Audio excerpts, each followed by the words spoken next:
But imagine, if you will, being on your deathbed and standing around your bed, the ghost of the dreams, the ideas, the abilities, the talents given to you by life, and that you, for whatever reason, you never went after that dream. You never acted on those ideas. You never used those talents. You never used those gifts. And there they are standing around your bed looking at you with large angry eyes saying, "We came to you, and only you could have given us life.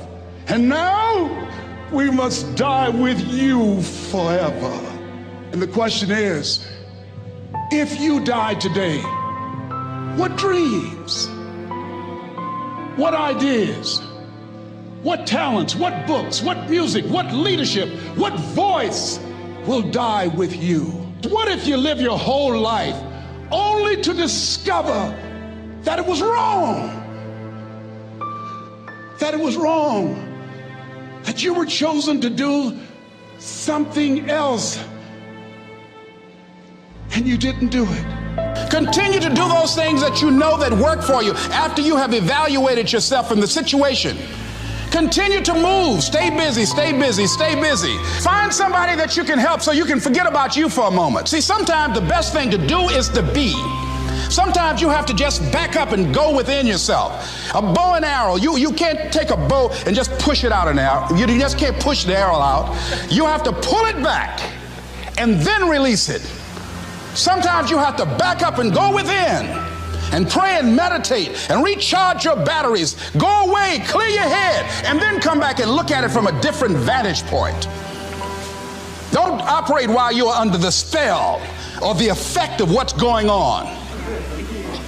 Next thing is that you've got to activate the thinker in you.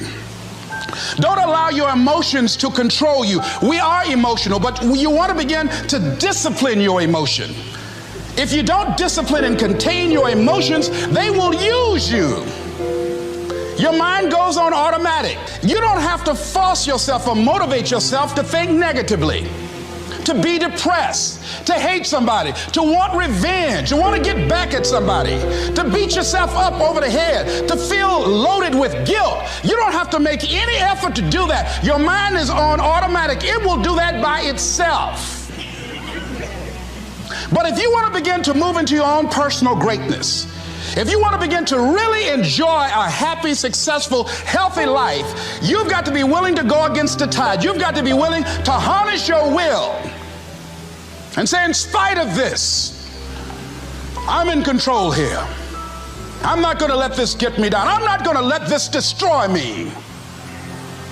I'm coming back. And I'll be stronger and better because of it. You have got to make a declaration that this is what you stand for. You're standing up for your dreams. You're standing up for peace of mind. You're standing up for health. You want it, and you're going to go all out to have it. It's not going to be easy when you want to change. It's not easy. If it were in fact easy, everybody would do it. But if you're serious, you'll go all out. So yes, I'm going to turn this situation around. I'm not going to sit back and moan and cry over what happened and what went wrong and who did what. I'm going to do something about this situation. The next thing that is important is that expect things to get better for you, because they are. See, life is cyclic. You're not, whatever experience you're having right now, it has not come to stay. It has come to pass. Not to stay, just to pass. It's just going through.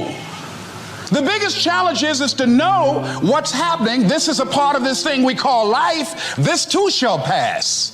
And maintaining perspective, putting it in perspective.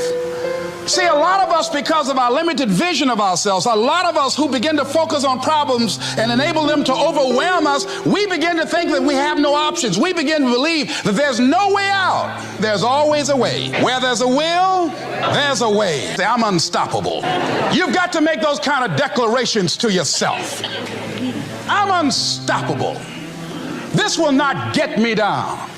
And if I get knocked down, I'm going to be like Leo Pascal. You said you're going to have some low moments in life, but when you do, you will have high lows when you work on yourself. What are some of those things that you can do during this period of time? Go for walks. Do some things for you. Just go for a stroll so you can engage in some reflective thinking on life, on yourself, looking and enjoying the universe, smelling the roses along the way. Because you're going to have sometimes low moments when you won't want to get out of bed. You just want to stay there. At times you won't want to come out the house. At times you'll be feeling bad and don't know why. What's wrong? I don't know. It's necessary as you look at your goals and your dreams, it's necessary that you have a strategy and a game plan to change the story that you believe about yourself. And that's an ongoing process. I've discovered, and many people have, that what we do, what we accomplish, what we produce is a result of the story we believe about ourselves. My favorite book says, "Be ye not conformed to this world, be ye transformed by the renewing of your mind." And so as I began to work on myself, I realized that I'm getting out of one story and stepping into another story. As I become aware of some things, there's still some things I'm not aware of. So I'm still growing, I'm still developing. I'm like the lady who said, "Lord, I ain't what I want to be, ain't what I'm going to be, but thank God I sure ain't what I was." But I realize that you have to work on yourself on a regular basis, and write this down, for mental mindset. For mental mindset and stamina.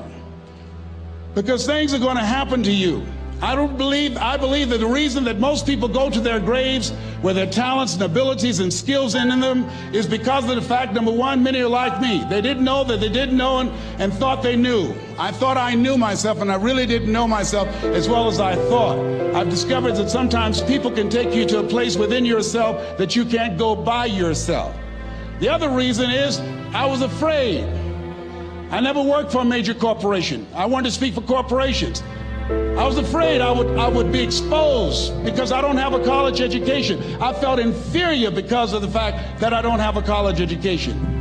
I allowed that level of fear of failure to stop me. And because I never had any experience in it, I assumed that I could not do it. I was paralyzing myself by believing and assuming the limited part of myself as opposed to believing that I had something special.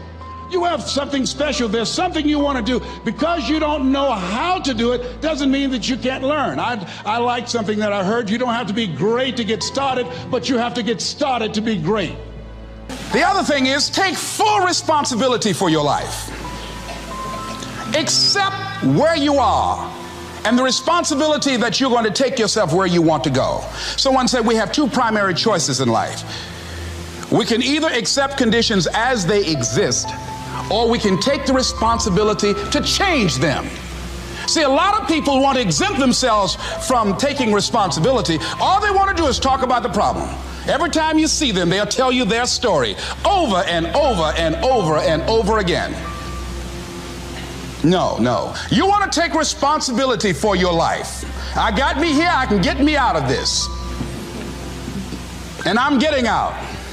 I'm not going to be a volunteer victim. There are two kinds of people in life. You know, he said those that make things happen, those that watch things happen, and those that don't know what happened.